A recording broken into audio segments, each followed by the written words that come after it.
Hi, America Stice, and I'm the studio coordinator at Halstead. Thanks for watching today.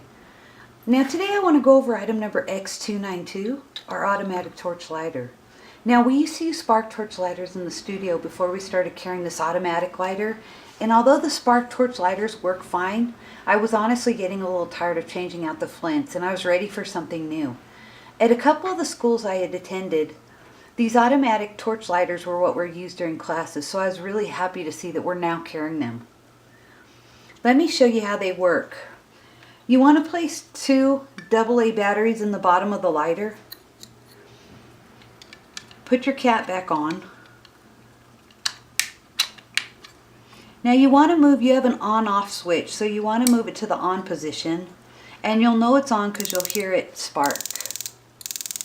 I don't know if you can see that, but it's sparking.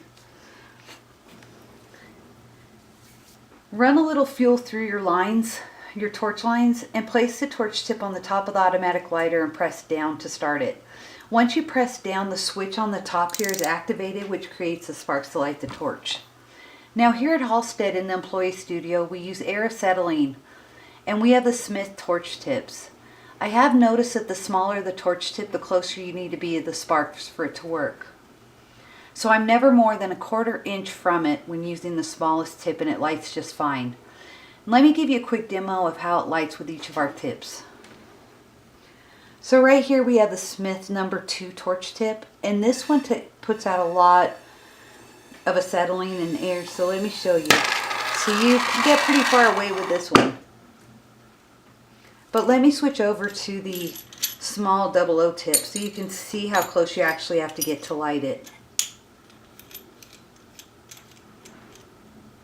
I actually put the tip of the nozzle up and underneath it. So you have to get much, much closer to light this one.